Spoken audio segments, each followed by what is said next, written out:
Let's move on to the story about this so-called ethical hunting, which Sure. we hear about. You know, we watch people watch Joe Rogan. He has like these The most ethical, popular YouTuber. the bro science Yep. type guy. I mean, I think he's doing better. But still, this bro science shit has got to stop. We see a lot of ethical hunters, quote unquote, ethical hunting advocates on a lot of talk shows, radio shows. Yeah. I think it's important for us to debunk this Oh yeah. whole Yes. this whole thing, because Right. there's nothing ethical about killing a being that doesn't want to be killed. Well, what's interesting is, so the reality is that only 5% or so of the population actually hunts, and the numbers are declining all the time.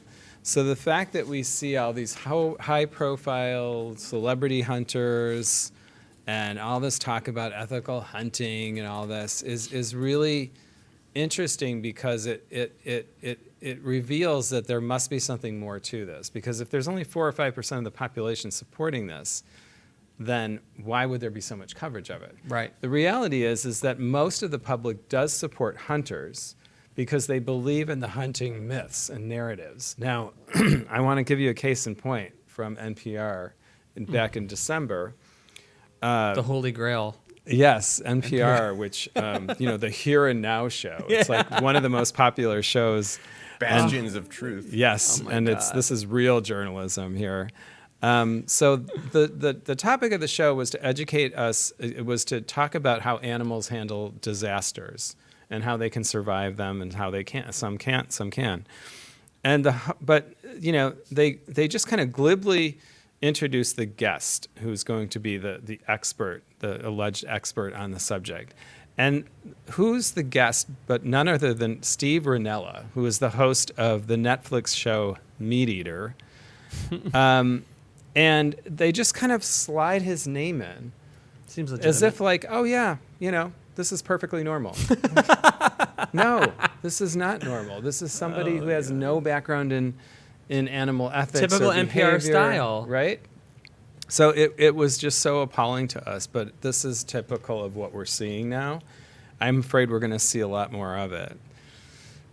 And so I looked into, last year I did some research into Wisconsin's hunting industry, because I read a story that the state was going to invest close to $2 million in a pheasant hatchery, a pheasant factory farm hatching chicks. Mm-hmm. And I thought, wait a minute. Okay, so I need to look into this. So I called the DNR officials.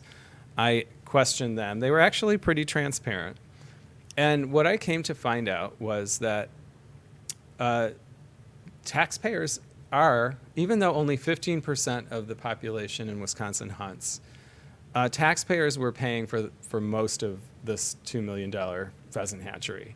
And so just so you understand, what they do is they artificially hatch thousands of baby chicks, and then they raise them in captivity, and then they send them to the 300 or so private game farms all over the state to release them in what's sometimes called canned hunting environments, where it's really easy target practice to kill these birds, because they can't fly, they're so tame, they're not afraid of humans at all.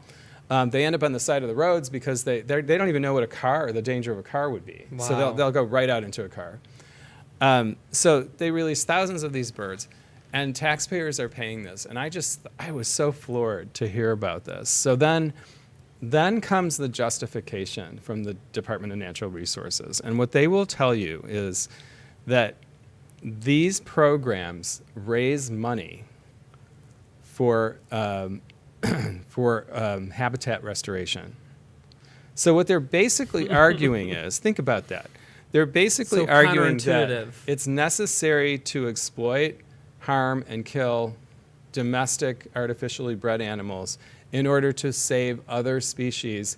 But we're displacing those very species by introducing these invasive species like these red ring pheasants, Yeah, where do they which come are from not originally? even indigenous to the region. So they're displacing all of these They're other from native Europe, birds. right? They're like a European. Yes, just like wild feral hogs were introduced for hunting Nonsense. in colonial, in European colonial times. They introduced feral hogs here for the purpose of hunting, and now they're completely out of control. But so this is what we do. Like we have every piece of land has to have a commercial value.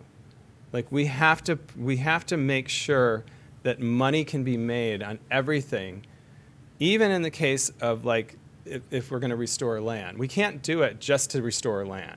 In a capitalist system, we have to do it with a commercial interest so that money can be made by harming others in the process. That's what the whole system is like based on here. Profit off oppression. Yeah.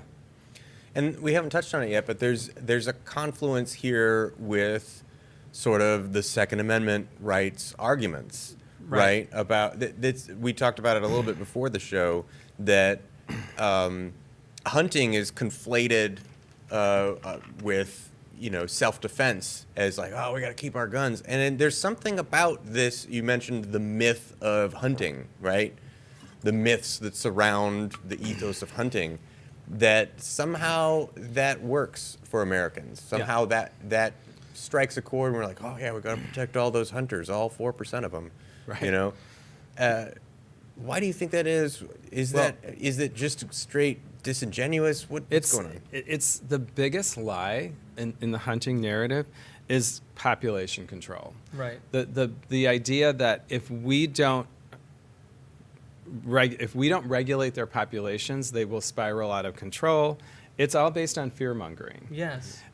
So if we don't control them, they will control us, and they'll take over our lands, and they'll become a nuisance in our suburbs. Oh, it's like the whole like immigrant thing, like if they come here, exactly. then they'll overtake us. It's like it's a fear mongering tactic. But it's replacement theory, but with animals. Exactly, and but that's why even animals are worse- interlinked with human oppression.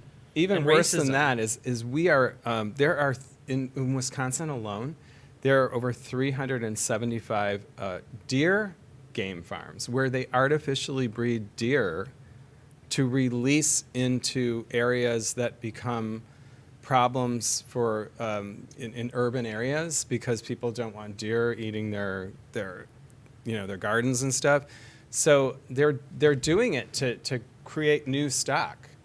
So these are not animals that need the whole animal population control thing is BS. Right. Because if they really cared about population control, why would they be breeding hundreds of thousands of animals and releasing them as tame animals? That aren't even like native to here. Yeah, it's ridiculous. So we have to question that. Yeah. Every time someone says, "Oh, we have to do it because we have to control their population." Oh, I know. Here's an idea. How about you reintroduce the predators, the natural predators, to counterbalance Exactly. what it's nonsensical. Yeah, we what kill they're them doing. off too because also hunting is tied in with animal agriculture because we want to be able to give ranchers and farmers the possibility of raising domestic animals without certain wildlife species threatening their domestic livestock. Because that's impeding on their profits. So then it all works in tandem. Then, there's a hunting industry. We can create a hunting industry out of that to kill off the wildlife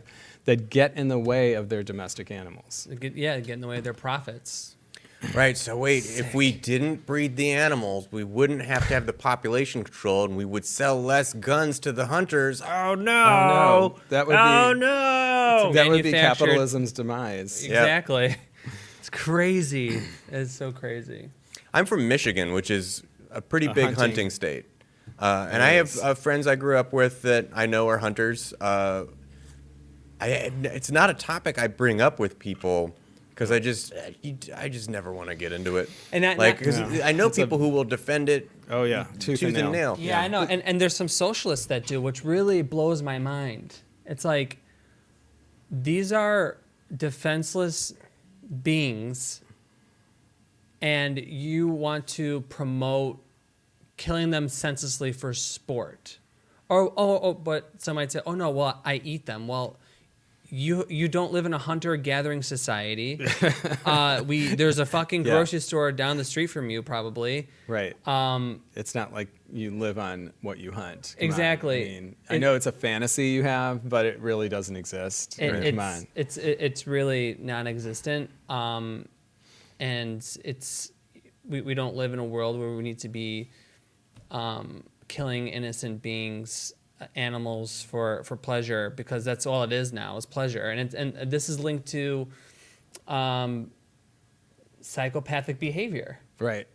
Yeah. Because what you do to animals and you end up doing to humans. This is psychopaths start with animals first. Yeah.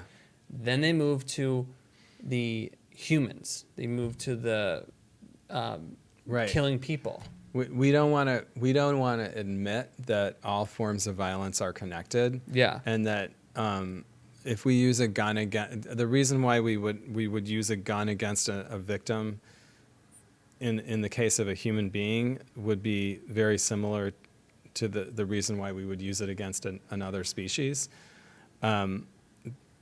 We victimize based on, we're not thinking about species. We're thinking about the state of that being, that they're vulnerable and that we can control them. Right. And we can take their life if we want to. We have that control over that being, whether it's a human or a non-human species. And we need to be honest with ourselves that it's that dominance and sense of control that is the problem. It's not okay. Like, we want to look at the victim and say, oh, well, if it's a human being, it matters. And if it's another species, then it doesn't. Right. No, the problem is actually on the other end. It's the perpetrator. Regardless of who the victim is, the perpetrator has a problem. Right. That Right. we're not recognizing. It's a socially acceptable way to power trip. And we have That's a the good way to power put to not make it so socially acceptable.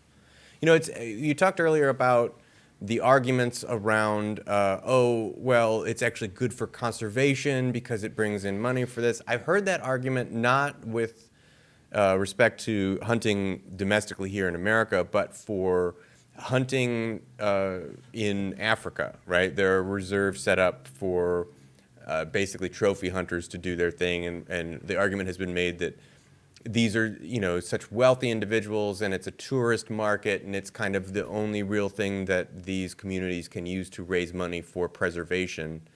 And I just have to scratch my head and be like, how much active preservation, how much money does preservation take? Like, what are you spending? Like, you're inviting people to come kill some of the animals. Why? Just spell that out for me. Why you need money to let the animals be free and stuff? Well, what a statement also that has on, if we're saying that's the only way that they can generate income from our culture. Yeah, what does that say about us? Really say about us that the only way we can sustain them or help them is by trophy hunting? Yeah, that's enabling a really disturbing statement. Yeah, Millionaire and- psychopaths to and- go and- do their trophy hunting. And now look what they've done to make it more marketable. Ethical hunting. They have to put ethical in front of hunting now Right. to make it more humane, which it's not. It's a smoke screen. It's a smoke screen. It's Yeah. a marketing tactic to make you feel better about what you're doing. To think, oh well, I'm helping the environment by killing living things Right. that have been put here by corporations. Just stop breeding them. Yeah. I mean, that's the solution. It's just nonsense. If you just stop and think, it's just you're not doing what you think you're doing. You're actually making the problem worse. You're making the problem worse. Yep. Not solving anything. You're perpetuating violence in our society, and it's causing environmental harm as well. And it's also there's victims involved, and they happen to be non-human victims. They're animals that are sentient and have consciousness and want to live and don't need to die for your pleasure, whether it be for taste or for thrill, which is a sick thrill. Right. We often don't even think of this though, but animals have complex social units. So they have families, immediate families, and then they have, larger extended families. And each individual plays a role that could be really critical. So, by killing that mother or that patriarch or whatever, Right. You're throwing off their entire social balance Yeah. of relationships with others. We don't think about that. We think we're the only ones that have those complex social. But every animal that lives in large groups has to have complex social skills to be able to like interact and cope with others. And we throw off that balance when we kill one, and then there's babies left as orphans, or it's just we don't even think about the consequences to the others that live. Yeah, So. I agree. They're completely removed from all that. So, All of that said, I really like Joe Rogan. Oh yeah, I mean I like him. I just think that he seems to have a really he seems to have this bizarre fascination of fetish with veganism and yeah, like I'm not sure in the worst way. Like he tries to undermine it in Yeah. like every way, but I think he gets funded by these meat people. Well, yeah, maybe he Me- does. I think there is something to that, but Isn't he really big on bow hunting specifically? Like something about not using guns and like it's like the Well, that's old the school sport. Yeah, and yeah. make it a Prehistoric. sport, Yeah. and somehow that makes Yeah. it so it's better that you're killing this animal that Yeah. you don't need to kill. And with bow hunting, there's all kind it's never a clean kill. It's Right. almost never No. a clean kill. It's really, really bad. The deaths can be long and grueling and excruciating. But the It's other like thing the height about of hubris, right? For a hunter to be like, I'm gonna kill him with a bow and arrow like they Yeah. did in the olden days. just like Paleolithic, the whole paleo thing.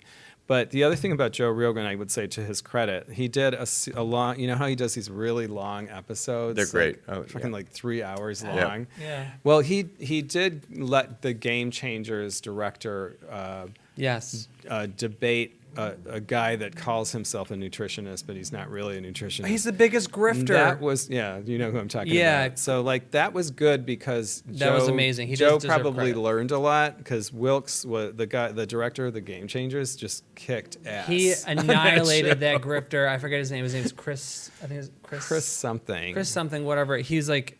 it was he Chris totally- Cuomo. Might as well have been. Might as well. Yeah. That was a good show. That was if a you guys good are show. watching and you want to watch a show on Joe Rogan, an episode, watch the Game Changers guy debunk all the bullshit that guy was it Chris Kresser? That sounds Something like that? Yeah, that sounds familiar. Totally- That sounds right. Because he went on that guy went on Joe Rogan previously and tried to debunk the movie, and then so Joe Rogan had the guy who made the movie, Yeah. Wilkes, come Wilkes. on and He was totally fierce. blow him out of the water. Like, here's what you got wrong. There's all your shit's bullshit. Boom. Yeah. That was amazing, and that's a good movie too. Watch Game Changers. Yep. Highly recommend that. All right. I think we can wrap it up. All righty. But yeah, so thank you all for watching. This is the Red Lettuce. My name is Eric. This is Paul. This is our new co-host, Robert. Robert, why don't you also let our viewers know where they can find your work and the groups that you have. Yeah, sure. So I have a personal site at robertgrillo.com, and our campaign to end slaughter in Chicago is at slaughterfreechicago.com. And then our nonprofit site is freefromharm.org, and there's 500 plus posts and news stories on all kinds of topics that are of interest, like to environmentalists and people concerned about animal issues and all that. So check out freefromharm.org too.